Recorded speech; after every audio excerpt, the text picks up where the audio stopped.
신앙이라고 하는 것은 우리 성화의 길입니다. 신앙은 우리 거룩의 길을 우리가 한 걸음 한 걸음 걸어가는 것입니다. 반대로 불신앙의 길은 그럼 무슨 길이겠습니까? 타락의 길입니다. 신앙의 길이 올라가는 길이다라고 말을 하면 타락의 길은 내려가는 길입니다. 그래서 신앙은 오르막이며 위를 향해 걷는 것이고 타락은 떨어지는 것이다 라고 말을 할 수가 있습니다. 우리에게 신앙이 없다면 자기 자신도 모르는 사이에 떨어질 수밖에 없습니다. 하나님께서 야곱을 불러 이스라엘을 만드셨다라고 하는 것은 신앙의 길로 인도하셔서 그를 거룩의 길로 인도하시는 그런 하나님의 열심이라고 우리는 말할 수가 있는 겁니다. 이와 마찬가지로 하나님께서는 우리를 그냥 내버려 두시지 않습니다. 우리를 땅에 떨어뜨려 주시지 않습니다. 어떻게 해서든지 우리를 올라가게 하시고 거룩의 길로 인도하시는 분이 바로 하나님이라는 것을 우리는 기억해야 됩니다. 우리를 거룩으로 부르시기 위해서 오늘도 우리 신앙의 길을 걸어가게 하신 하나님, 오늘 하나님께서 야곱의 신앙이 어디까지 왔는지를 우리에게 보여주고 있습니다. 오늘 말씀을 바라보면서 우리 오늘 마지막 주일 야곱의 신앙 고백을 통하여 우리가 다시 한번 무엇을 생각해야 될지를 여러분들과 함께 나눌 수 있는 그런 시간이 될 수 있기를 바랍니다. 먼저 1절 말씀을 한번 보시겠습니다. 요셉이 바로에게 가서 고하여 이르되 내 아버지와 내 형들과 그들의 양과 소와 모든 소유가 가나안 땅에서 와서 고센 땅에 있나이다 라고 말을 합니다. 요셉이 가족이 이제 애굽에 들어오게 되었죠. 그래서 바로에게 이제 보고를 하는 장면이 오늘 47장에서 시작이 됩니다. 가축을 데리고 고센 땅에 도착을 했다라고 말을 합니다. 요셉은 형들을 가나안에 돌려보내 아버지를 모시고 오라고 했을 때에 이미 형들에게 고센에 관한 이야기를 다 했습니다. 요셉은 애굽의 총리입니다. 총리의 역할은 무엇이냐면은 바로를 보좌하는 역할이겠죠. 바로를 잘 보좌해서 바로의 최애 측근에서 바로를 보좌하는 일입니다. 그래서 요셉의 집은 왕궁 근처에 있었습니다. 요셉과 형들이 만나서 울 때 그 소리가 어디에까지 들렸냐고 성경은 이야기하고 있냐면 바로의 궁까지 들렸다라고 말을 할 정도로 요셉의 집은 굉장히 바로의 궁과 가까운 곳에 있었습니다. 그렇다고 한다면은 요셉의 가족인 이 야곱과 아버지 야곱과 형제들도 바로의 궁과 가까운 곳에 살아도 아무런 문제가 될 것이 없었습니다. 그런데 요셉은 아버지 야곱과 형제들을 애굽으로 데리고 올 때부터 애굽의 중심에 그들의 살 터전을 마련해 둔 것이 아니라 애굽의 변두리에 두기로 마음을 먹었습니다.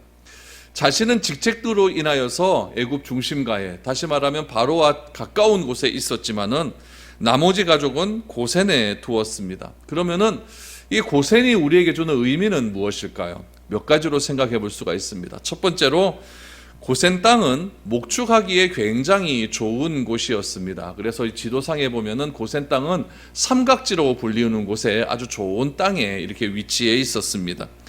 두 번째로 고센 땅은 애굽 중심지와 멀어 있기 때문에 신앙을 지키기에 아주 좋은 곳이었습니다.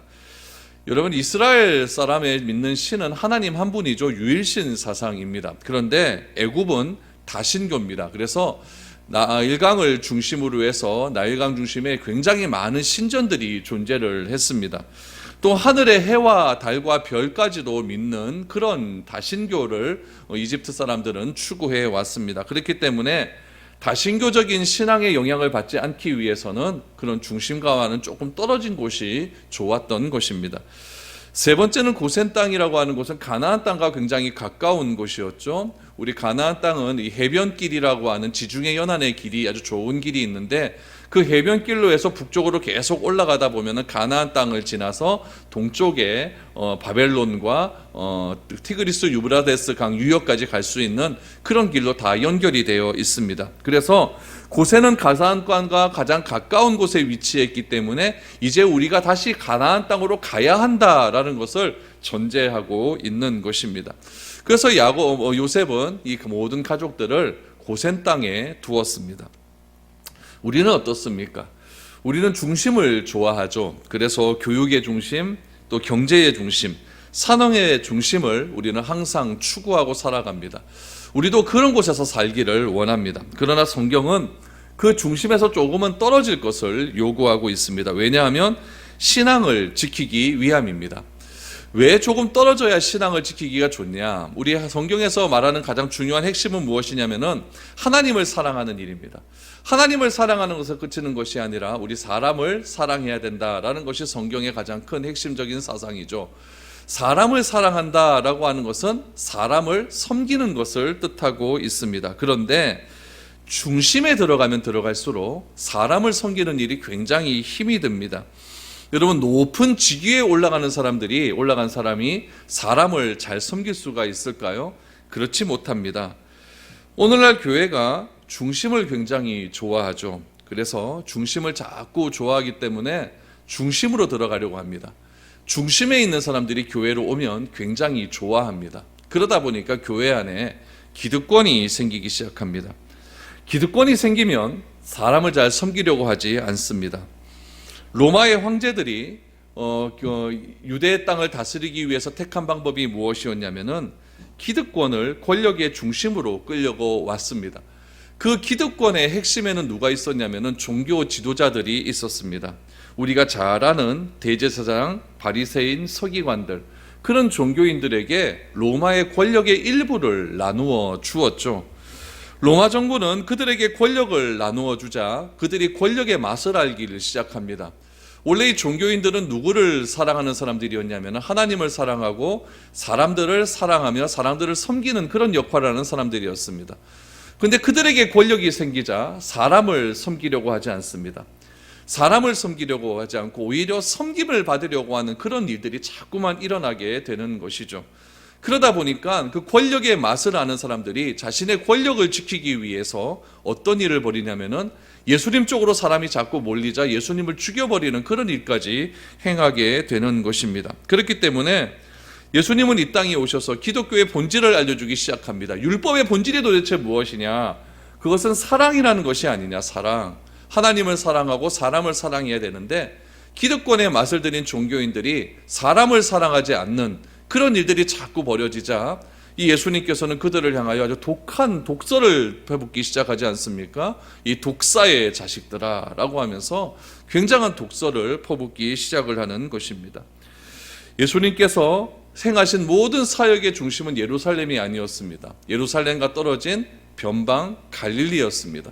갈릴리를 중심으로 예수님께서는 사역을 하셨고 그곳에서 하나님 나라의 귀한 일들을 많이 행하셨다는 것을 알 수가 있습니다. 예수님께서 예루살렘으로 들어오실 때는 언제였냐면 사역 막바지에 들어오십니다. 들어오셔서 마지막 유월절을 지키시고 그 유월절에 다락방 강화를 하시고 대제사장 기도를 하시고 성만찬을 하시고 그렇게 돌아가시는 일들이 우리 복음서에 보면은 나타나 있습니다. 여러분, 교회가 너무 권력 중심에 있게 되면은 사람을 섬길 수가 없습니다. 굉장히 높은 곳을 지향하게 되는 것이죠. 고센은 그런 의미에서 굉장히 좋은 곳이었습니다.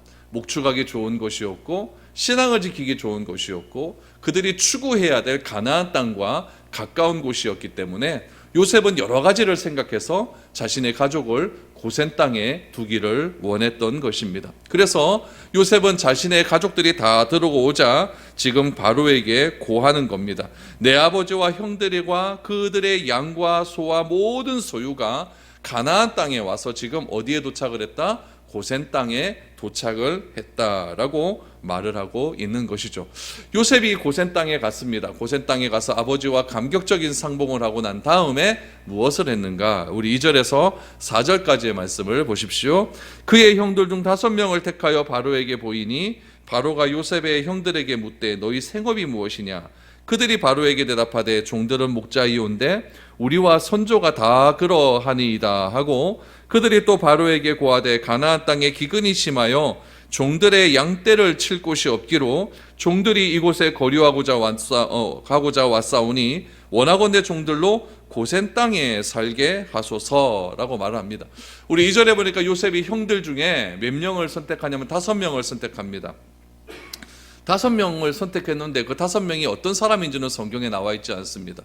아무튼 5명을 선택해서 요셉과 함께 이제 바로의 앞으로 가게 되는 것이죠. 왜 5명일까요? 우리나라는 우리 숫자를 좋아하는데 숫자 중에 7자를 좋아하지 않습니까? 7자를 굉장히 좋아하고 또 싫어하는 숫자가 있어요. 우리 4자를 싫어하지 않습니까? 그래서 병원 같은 데 가봐도 4자가 이렇게 없습니다. F라고 이렇게 기록이 되어 있죠. 애굽에서 굉장히 좋아하는 숫자가 있었습니다. 그 숫자가 뭐냐면은 5라고 하는 숫자입니다. 5라고 하는 숫자를 좋아하죠. 그래서 요셉과 처음 형제들이 밥을 먹을 때도 요셉의 동생에게는 몇 배의 음식을 주었냐면은 5배의 음식을 주지 않습니까? 그러니까 애굽에서 가장 충만한 수, 가장 좋아하는 수의 숫자를 베냐민에게 줍니다. 우리 다음 주에 볼 47장 하반절을 말씀해도 보니까 기근이 굉장히 심해집니다. 굉장히 심해지니까 이제 사람들이 어떻게 하냐면 자신이 가지고 있는 땅들을 다 가지고 와서 이제 맞바꾸게 되죠. 식량하고 맞바꾸게 됩니다. 그래도 기근이 더 심해지게 되니까 양식이 다 털리고 나서 먹고 나서 이제 더 이상 먹을 양식이 없으니까 요셉에게 오죠. 우리가 어떻게 하면 좋겠습니까? 그랬더니 요셉이 그 사람들에게 하는 말이 내가 너에게 땅을 주겠다. 땅을 줄 테니까 열심히 농사를 짓고 그 중에 5분의 1은 세금으로 내고 5분의 4는 너희가 먹어라 라고 이야기합니다. 여기서도 5를 강조를 합니다. 여러분 이것은 무엇을 의미하냐면은 요셉은 애굽에 살았지만은 하나님을 믿는 하나님의 신앙을 잃지 않았습니다. 거기에 또 하나 가지고 있었던 것은 무엇이냐면은 애굽의 삶의 방식을 존중했다는 겁니다. 요셉이 사는 터전은 애굽 땅이고 애굽에서 하나님을 믿는 신앙인으로 살아갈 때에 애굽과 등지지 않았다는 것을 의미합니다. 애굽 사람이 5라고 하는 숫자를 굉장히 좋아하고 신성시했기 때문에 애굽 사람이 좋아하는 그 숫자대로 형제들을 뽑는 겁니다. 뽑아서 5명을 데리고 왕 앞에 나아가는 것이죠. 바로가 형들을 만납니다. 당시 권력을 다 손에 쥐고 있는 바로가 여러분 이민자들의 가족을 만난다? 이건 조금 상상하기 어려운 일입니다. 여러분 그 미국의 대통령이 우리나라와 같은 사람들 중에 뭐 이민자를 만나 돌라고 했을 때 여러분 그 대통령이 만나 주겠습니까? 안 만나 줍니다. 안 만나줘요. 세상의 모든 권력을 쥐고 있는 사람이 이민자 가족 만나서 무슨 의미가 있겠습니까? 아무도 만나주지 않죠. 그런데 바로가 요셉의 가족을 만납니다. 누구 때문에 그럴까요? 요셉 때문에 그렇습니다. 요셉이 부탁을 하니까 바로가 그 부탁을 들어주는 것입니다. 여러분 누가 주선하느냐에 따라서 만날 수 있는 것이 있고 없는 것이 있다는 겁니다. 요셉 때문에 바로가 야곱의 가족을 요셉의 가족을 지금 만난다는 것입니다. 여러분 이것이 무엇을 의미할까요? 이것이 구원의 그림이라는 것을 우리는 알아야 됩니다. 저와 여러분들이 하나님을 어떻게 만날 수가 있겠습니까? 저와 여러분들이 하나님을 어떻게 대면할 수가 있겠습니까? 그런데 하나님과 우리 사이에 주선하시는 분이 있습니다. 누구십니까? 예수 그리스도십니다. 예수 그리스도가 하나님과 우리 사이를 주선하셔서 죄 많은 인간이 거룩하신 하나님 앞에 나아갈 수 있는 길을 터주시는 겁니다. 예수님이 없으면 우리가 하나님께 나아갈 수 있는 길이 없죠. 무엇으로 나갈 수가 있겠습니까? 선행으로 나갑니까? 도덕으로 나갑니까? 윤리로 나갑니까? 철학으로 나갈 수가 있습니까? 아무것도 만날 수가 없는 그런 길이 없지만 예수 그리스도의 십자가의 그 놀라운 희생을 통하여서 우리가 하나님을 대면하고 하나님께 예배하고 어느 곳에 있든지 우리가 하나님을 아련할 수 있는 놀라운 은혜를 베풀어 주신 겁니다. 이 자리에서 예배드리든 여러분들이 가정에서 예배드리든 하나님께 나아갈 수 있는 유일한 길은 오직 예수 그리스도 한 분밖에 없음을 기억하시기 바랍니다. 그분을 내가 믿기에 장소에 구애받지 않고 하나님께 나와 신령과 진정의 예배를 드릴 때가 온다라고 예수님은 우리에게 말씀하고 있는 겁니다. 내가 길이요 진리요 생명이니 나로 말미암지 않고는 아버지께로 갈 자가 없다라고 예수님은 말씀해 주셨습니다. 오늘 요셉 한 사람의 주선으로 도저히 만날 수 없을 것 같은 바로를 만난다는 것은 구원의 놀라운 그림을 우리에게 보여주고 있는 대목입니다. 바로가 형들에게 직업을 묻습니다. 직업이 무엇이냐라고 대답했을 때 형제들은 목자라고 이야기를 합니다. 여러분 이것은 이미 요셉이 형들에게 다 알려준 이야기입니다. 우리 지난주에 발표보았듯이 요셉이 형들에게 얘기했죠. 혹시 바로가 너희 직업이 무엇이냐라고 묻거든 목자라고 대답을 해 주십시오라고 얘기했습니다. 바로가 그대로 묻습니다. 너희 직업이 무엇이냐? 우리는 목자입니다. 누가 대답했을까요? 5명 중에. 잘 모르겠습니다. 나와 있지 않습니다. 그러나 조금 추측은 해볼 수가 있겠죠. 제 생각에는 유다가 대답하지 않았겠는가 이런 생각을 해봅니다. 아무튼 5명 중에 누구 한 명이 우리의 직업은 목자입니다 라고 대답을 했죠. 가나안에 기근이 들어 양떼를 칠 수가 없어서 이곳에 우리가 여러분 2절에서 4절 말씀해 보니까 뭐라고 이야기하냐면은 거류하기로 합니다. 거류하고자 합니다. 4절에 보니까 이곳에 거류하고자 왔사오니, 거류하다. 여러분, 이 거류라고 하는 말이 굉장히 중요한 것이죠. 여러분, 거류라고 하는 말의 뜻은 뭐냐면 잠시 머문다라는 뜻입니다. 그러니까 바로에게 가서 형제들이 하는 말은 무엇이냐면 우리가 영원히 여기서 사는 것 아닙니다. 먹고 살기가 힘들어서 잠시 이곳에 거류하고자 하오니 왕께서 허락해 주십시오라고 이야기하는 겁니다. 그러니까 고센 땅에 우리가 욕심이 있어서 온 것이 아닙니다. 여기 살기 위함이 아니니 형편이 좋아지면 우리가 돌아가겠습니다라고 하는 뉘앙스가 이 말 가운데, 거류라고 하는 말 가운데 있는 것입니다. 그래서 잠시 고센 땅에 머물 수 있도록 허락을 구하는 말, 그 말이 거류한다라고 하는 말의 의미가 있는 겁니다. 그러자 바로가 대답을 합니다. 무엇이라고 대답을 합니까? 5절과 6절 말씀을 보십시오.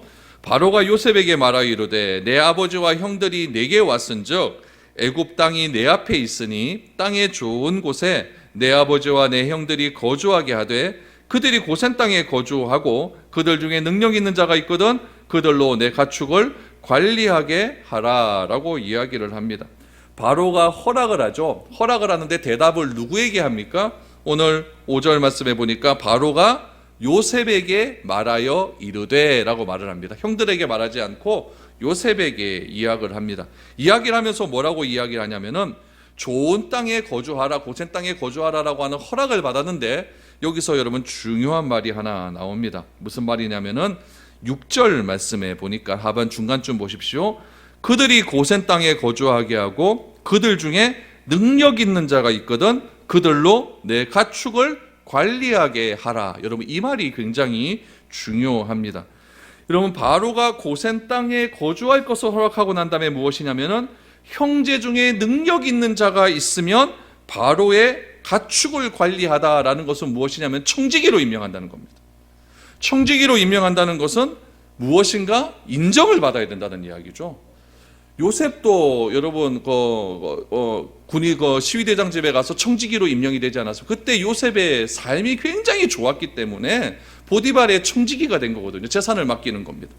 지금 바로가 지금 요셉의 형들 중에 일부를 목축 잘하는 사람이 있으면은 내 가축을 관리하게 하라라고 하는 것은 굉장히 중요합니다. 왜 중요하냐면은 여러분들도 여러분의 재산 중에 누군가에게 맡기려고 하면은 펀드를 맡기려고 하면은 뭐 유명한 사람 맡기지 않겠습니까? 인터넷 검색 다 해보면서 저 사람은 막 수익률이 몇 프로다 이런 거 다 생각해보고 내 재산 중에 일부를 맡기지 않겠습니까? 근데 바로가 요셉의 형들 중에 목축하는 것을 봤습니까? 본 적 없어요. 본 적 없어요. 누구 때문에 이런 일을 맡길까요? 요셉 때문입니다. 요셉을 믿고 요셉의 형제들에게 내 재산 중에 일부를 맡기게 하는 놀라운 일을 해주는 겁니다. 그러면 여러분 보세요. 이 형들은 요셉 때문에 애굽에 오게 되었고 요셉 때문에 고센 땅에 오게 되었고 요셉 때문에 바로를 만나게 되었고 요셉 때문에 우리 가축 내 집안의 일을 하는 사람들이 누구의 일을 하게 되는 겁니까? 왕의 일을 하게 되는 겁니다. 신분이 갑자기 변화되었다는 이야기죠. 여러분, 이것이 무슨 일이냐면은 구원 이후에 우리의 삶이어야 된다는 이야기죠. 우리는 예수님 때문에 구원을 받았죠. 예수님 때문에 하나님 앞에서 예배를 드릴 수 있게 되었습니다. 예수님 때문에 하나님을 만날 수 있게 되었습니다. 그런데 구원받은 이후에 우리의 삶은 어떤 삶이어야 되느냐? 하나님께서 우리에게 일을 맡겨주십니다. 어떤 일을 맡겨주십니까? 우리는 그것을 사명이라고 이야기를 하죠. 우리가 구원받기 전에는 여러 가지 개인적인 일을 했습니다. 어떤 일을 했죠? 요 야곱의 자녀들처럼 그냥 각자 맡은 직업에 따라서 열심히 일을 했습니다. 그런데 하나님께서 구원을 우리에게 베풀어 주시고 난 이후에 우리에게 특별한 일을 맡겨주십니다. 마치 바로가 요셉 때문에 형제들에게 특별한 자기의 재산을 감당해서 일을 맡겨주신 것처럼 우리들도 내 능력에 따라서 일을 맡겨주십니다. 그 일이 사명이라는 이야기죠. 여러분들이 직장에 가서 하시는 모든 일들은 하나님께서 나에게 맡겨주신 일입니다. 왕이 나에게 맡겨주시는 일입니다. 내가 하나님의 아들로서 신분이 변화되었습니다. 신분이 변화되었기 때문에 나는 신분에 맞는 삶을 살아야 됩니다. 마치 야곱의 자녀들이 이제는 내 개인의 일만 하는 것이 아니라 왕의 재산을 관리하여서 이제는 왕의 일을 하는 것처럼 나도 이제는 하나님의 일을 하는 그런 귀한 자가 된 것입니다. 왕의 일을 담당하게 된 형제들이 그냥 할까요? 그냥 안 했을 겁니다. 나는 왕의 일을 한다라고 하는 자부심을 가지고 귀한 정체성을 가지고 그렇게 다른 사람들 앞에서도 당당하게 이야기를 했을 것이고, 나의 직업은 왕의 목축을 하는 사람이다 당당하게 얘기를 했을 것이고, 그동안은 자신의 직업 때문에 애굽 땅에서 사람들과 만났을 때에 굉장히 좀 낮아졌겠죠. 애굽 사람들은 목축을 싫어하기 때문에. 그러나 왕의 재산을 관리한다 그러면 사람들이 보는 눈이 달라집니다. 우리의 삶이 그래야 된다는 겁니다. 우리의 삶이 그래야 된다는 거죠.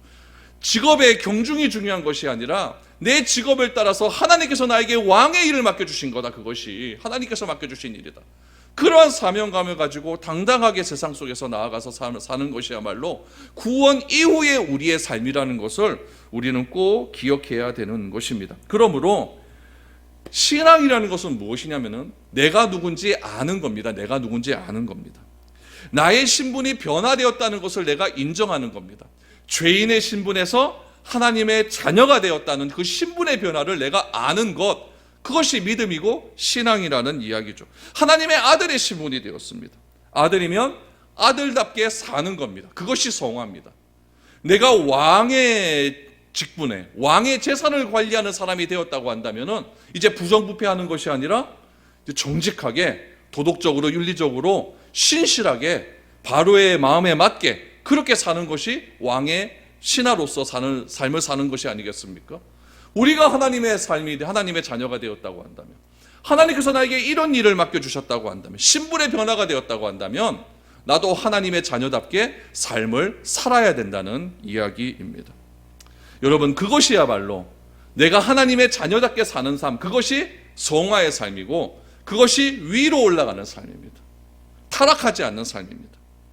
이 세상은 내리막길의 삶입니다. 타락의 삶이기 때문에 그렇습니다. 짐승처럼 타락하며 세상에 사는 것이 무슨 소망이 있겠습니까? 친부모가 자녀를 학대하고 친부모가 쓰레기 더미에서 자녀들이 그렇게 있는 것을 방치하고, 이것은 여러분 짐승도 하지 않는 짓입니다. 그런 것을 사람의 탈을 쓰고 그렇게 행하는 것이 오늘날 우리의 사회 아니겠습니까? 이것이 무슨 올라가는 사회입니까? 다 밑으로 내려가는 타락하는 사회입니다. 짐승만도 못한 삶이죠. 왜 예수님을 믿어야 되고 왜 하나님을 아버지라고 불러야 할까요? 하나님을 모르는 삶은 내리막길의 삶, 타락의 삶이기 때문에 그렇습니다. 우리는 그것을 알아야 됩니다. 높아지고 채워지고 살기 위해서 그렇게 삶을 살아가는 것이 아니라 주님께서 이 땅에 오신 목적처럼 낮아지고 비워지고 죽는 삶을 살아가는 것, 그것이 내 인생의 정체성이라는 것을 깨달았을 때 하나님께서는 그 순간부터 우리를 높여주신다는 것을 우리는 기억을 해야 됩니다.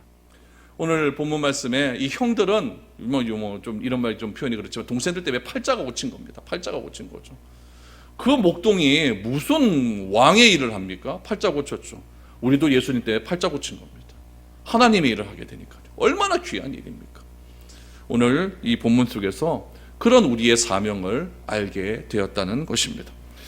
7절부터 보십시오. 이제 요셉이 이제 형들을 만나게 했으니까 아버지 야곱을 바로와 만나게 합니다. 7절부터 보십시오. 요셉이 자기 아버지 야곱을 인도하여 바로 앞에 서게 하니 야곱이 바로에게 축복하며 바로가 야곱에게 묻되 내 나이가 얼마냐?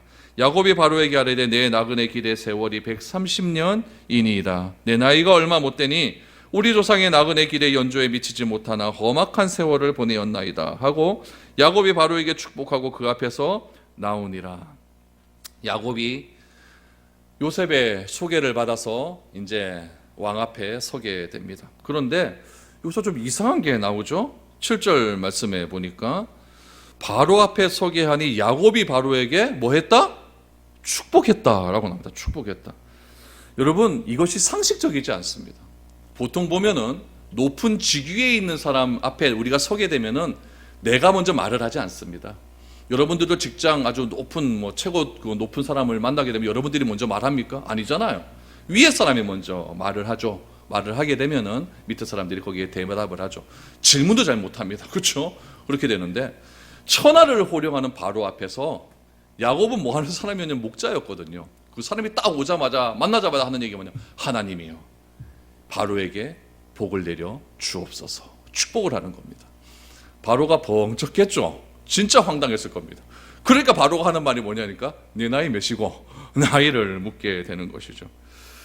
여기서 우리는 인생의 본질, 신앙의 본질을 알게 됩니다. 바로가 내 나이가 몇이냐라고 물었을 때 야곱이 하는 대답을 보십시오. 야곱이 무엇이라고 대답을 합니까? 내 나그네 길의 세월이 130년이니이다. 130년이니이다.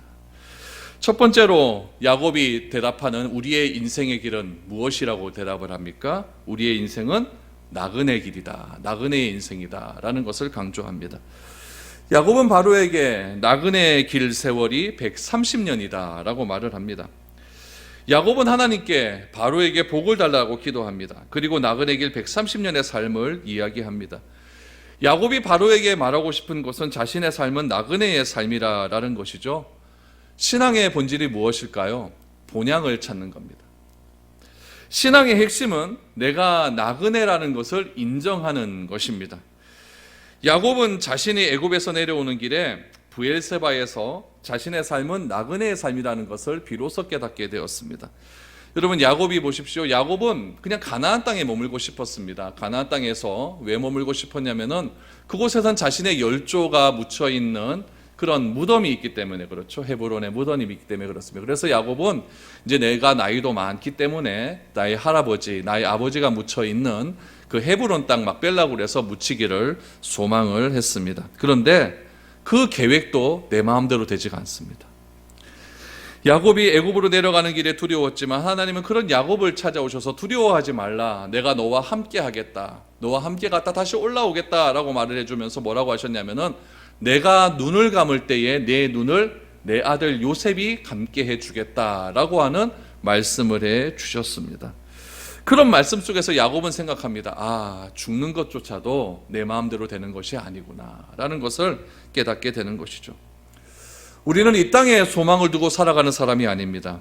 우리의 신앙의 본질은 나그네다라는 것을 아는 겁니다. 우리가 여행을 갔다가 영원토록 여행의 삶을 살진 않지 않습니까? 집으로 가기는 것을 굉장히 그리워하죠. 그래서 우리가 살아가는 삶의 핵심은 무엇이냐면 본향을 사모하는 그런 삶을 살아가는 겁니다. 모든 것을 다 소유한 바로 앞에서 나그네라고 하는 말이 주는 충격과 무게는 상상하지 못했을 것입니다.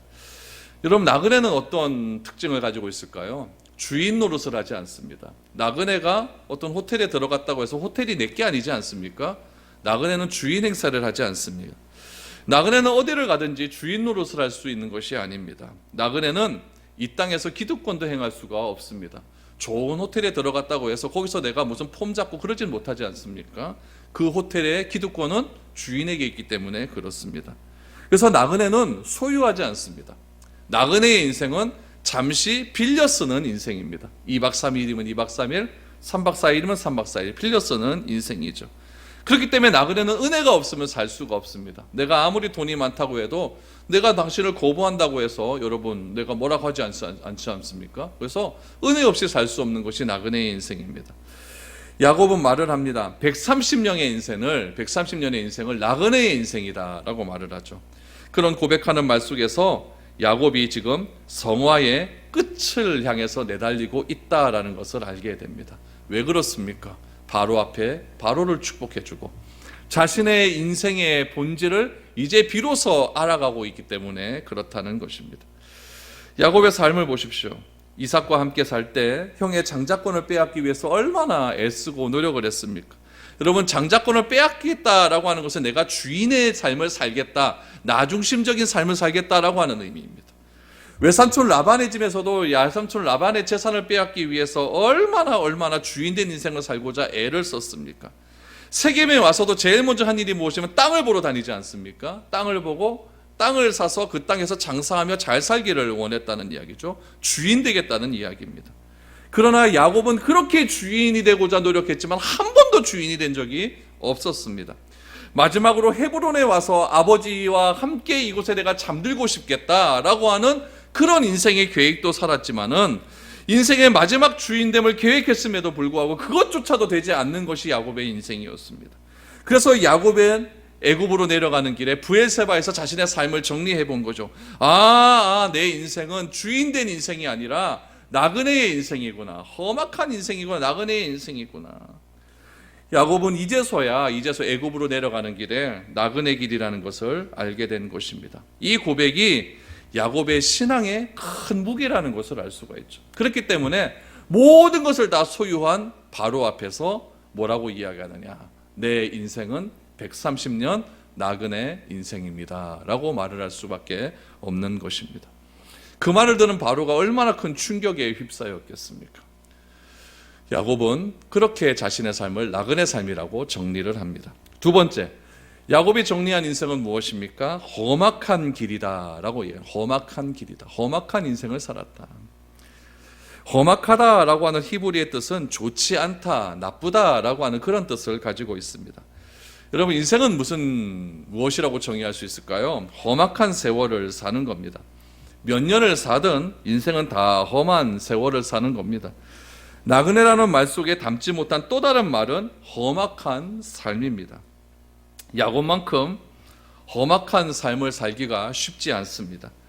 야곱의 삶은 입에 담기도 힘든 삶이었습니다. 그런데 바로를 축복한 자리에서 보통 사람은 자신을 높이고자 합니다.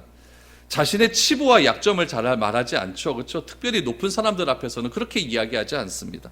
또 처음 만난 자리에서 그렇게 얘기를 하겠습니까? 그렇게 얘기하지 않죠. 지금 거기에 야곱은 바로 앞에 서 있고 바로를 축복하고 바로와의 첫 만남의 자리입니다. 그 자리에서 자신이 무슨 삶에 대한 이야기를 하겠습니까? 그런데 바로 앞에서 야곱이 한 자기의 삶의 내용은 무엇이냐면은 힘든 속 이야기를 하고 있는 겁니다. 험악한 인생 130년의 나그네 삶을 살았습니다. 그러면 나그네와 험악한 삶을 살아온 야곱이 어떻게 세상 권력의 정점에 서 있는 야곱을 축복할 수가 있었을까요? 여러분, 우리는 구원을 받았습니다. 구원을 받았다라고 하는 것은 하나님의 자녀가 되었다라는 것을 의미합니다. 이것은 나의 신분이 변화되었다는 것을 의미하죠. 신분이 변화되었다라고 하는 것은 내가 해야 될 삶의 태도가 바뀌었다라는 것을 의미합니다. 예전까지는 세상의 기준과 가치를 따랐다고 산다고 한다면 이제는 그런 가치를 버리고 새로운 가치를 따르는 삶을 살아가야 된다라는 것을 의미하죠. 내가 다른 사람과 같이 똑같이 세상의 가치를 쫓아 높아지기를 위해서, 체험을 얻기 위해서, 살기 위해서 투쟁을 한다면 어떻게 다른 사람을 축복할 수가 있겠습니까? 뭔가 달라야 축복할 수 있는 것 아니겠습니까? 내가 누구로부터 축복을 받고 누구로부터 기도를 받는다라고 하는 것은 그 사람이 나보다 낫다라는 것을 인정하는 것이죠. 그런데 나의 삶이 세상 사람들과 똑같고, 아닌 그 사람들보다 못하다고 한다면 어떻게 그 사람을 축복할 수가 있겠습니까? 야곱은 비로소 아는 겁니다. 내가 130년 동안 나의 삶은 목자의 삶이었지만 비로소 하나님께서 나의 삶을 인정해 주셨는데, 이제 가르쳐 주셨는데, 그 삶이 무엇이냐면 족장으로서의 삶이라는 거죠. 이제는 나는 세상을 다 다스리는 그런 한 부족의 족장이 아니라 세상 모든 것의 족장이라는 것을 이 야곱은 비로소 알게 되었다는 것입니다. 야곱이 지난 130년의 삶은 어떤 삶이었느냐? 똑같은 삶이었습니다. 바로와 같은 삶이었습니다. 더 많은 것을 쟁취하기 위해서, 더 많은 것을 주인 행세하기 위해서, 더 많은 것을 놓지 않기 위해서 그렇게 삶을 살았다는 거죠. 높은 것에 올라가기 위해서 그렇게 노력을 했지만 이제 자신의 삶은 애굽으로 내려오는 길에 브엘사바에서 자신의 삶을 정리하고 하나님을 경험하다 보니까 이제는 그런 것을 추구하는 삶이라는 것이 아니라는 것이 비로소 깨닫게 된 겁니다. 한 가정의 가장이고 목동이었지만 이제 그의 실질적인 신분은 믿음의 조상의 계보를 이어가는 사람이라는 것을 비로소 알게 되는 것입니다. 하나님은 아브라함에게 축복의 통로로서 삶을 약속해 주셨습니다. 그 약속은 이삭에게 이어지고 그 축복의 통로가 이제 나에게 이어지는구나. 그것을 알게 되는 것이죠. 그 복을, 모든 것을 가지고 있는 바로에게 기죽지 않고 나는 이 복을 가지고 있으니까 당당하게 바로 앞에 설 수 있는 겁니다. 인생은 땅의 소유에 있는 것이 아니라 하늘로부터 내려오는 복을 받아야 된다는 것을 야곱은 알고 있었기 때문에 땅의 모든 것을 소유한 바로 앞에서 하나님, 이 바로에게 복을 내려주시옵소서라고 축복할 수 있었던 것입니다. 여러분, 우리는 무엇이라고 고백합니까? 여호와는 나의 목자시니 내게 부족함이 없다라고 그렇게 고백하고 있지 않습니까? 그렇게 부족함이 없기 때문에 우리는 징징대지 않고 짜증내지 않고 누군가를 축복할 수가 있는 것입니다. 아무것도 없는 130살 노인네 야곱에게 무슨 힘이 있겠습니까? 그러나 그는 동행하고 있는 하나님의 능력을 알고 있었습니다. 하나님을 의지하고 두려워하지 말라라고 하는 그 하나님의 말씀을 의지하고 자신의 목자 되신 하나님께 모든 것을 맡겨버리는 그런 인생이 된 것입니다. 그리고 바로 앞에 떠날 때 요셉이 또 바로 앞에 떠날 때에 또다시 이 야곱이 무엇을 하냐면은 또다시 바로를 축복하니라. 여러분 같으면은 대통령 앞에 딱 섰을 때 여러분의 자녀가 대통령 밑에 장관에 있다고 뭐라고 하겠습니까? 대통령님, 우리 자식 좀 부족하지만은 좀 잘 부탁합니다. 이런 말하고 가는 것이 우리 부모의 심정 아니겠습니까? 안 그래요? 맞잖아요. 그런데 야곱은 그래 하지 않았습니다. 바로 앞에서 이제 집에 갈 때 또다시 바로를 축복했다. 야곱은 비로소 자신의 삶의 정체성을 알게 된 것입니다. 여러분, 우리도 이러한 삶이 넘쳐날 수 있었으면 좋겠습니다.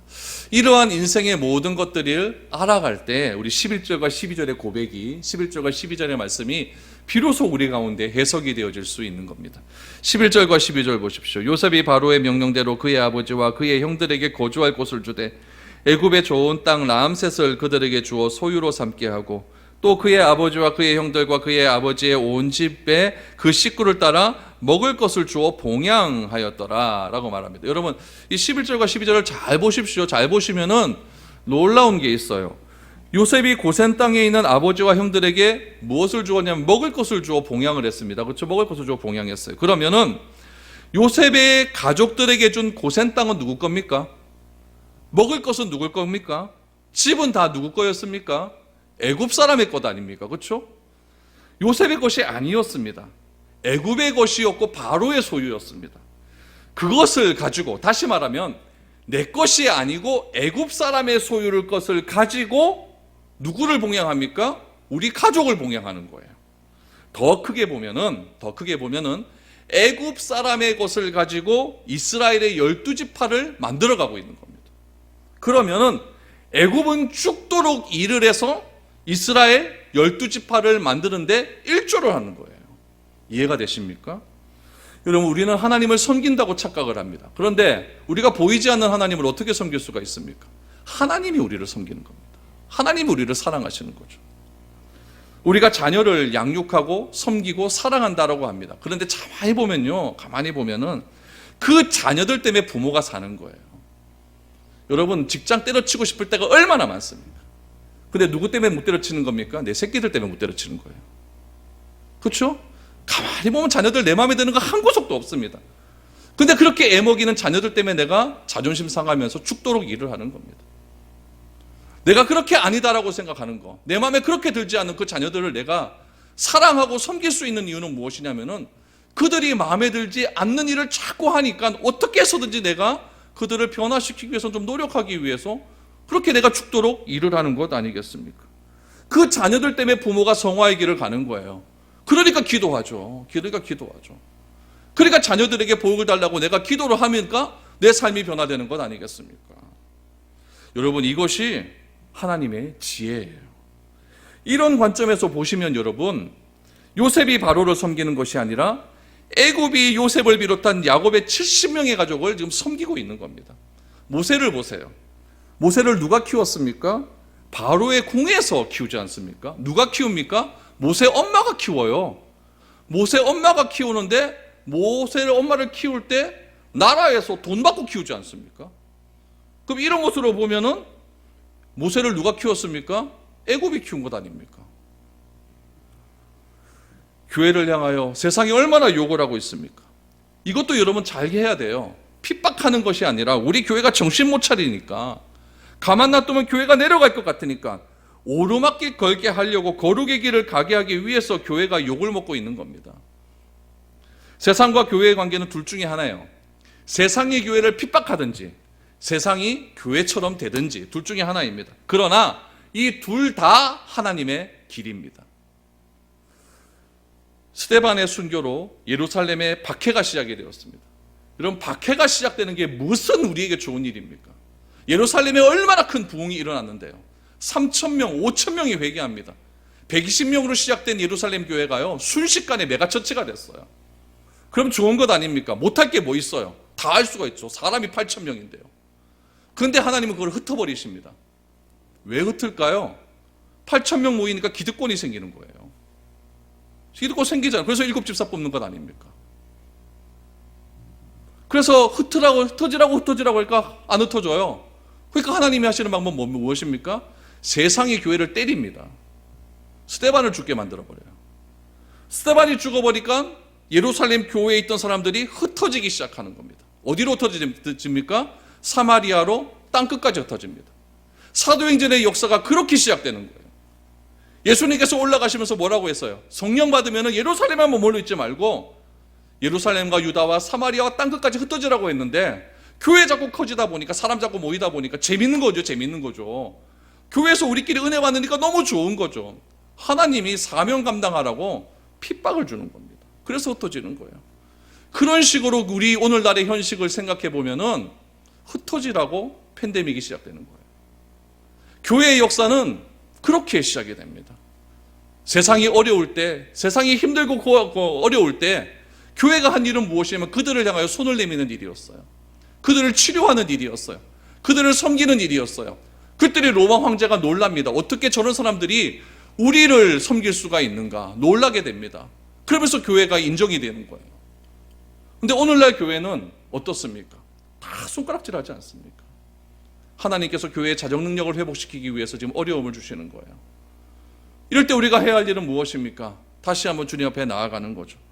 하나님께서 우리에게 일을 맡겨주셨다고 한다면은, 바로가 형제들에게 자신의 가축을 맡길 수 있는 일을 맡겨주셨다고 한다면 우리도 그 사명에 집중해야 되는데, 거기에 집중하지 않고 왕의 일을 맡은 자로서의 삶을 살지 않고 오로지 나의 세력만 키우는데 자꾸 그렇게 집중하다 보니까 이런 일들이 발생을 한 겁니다.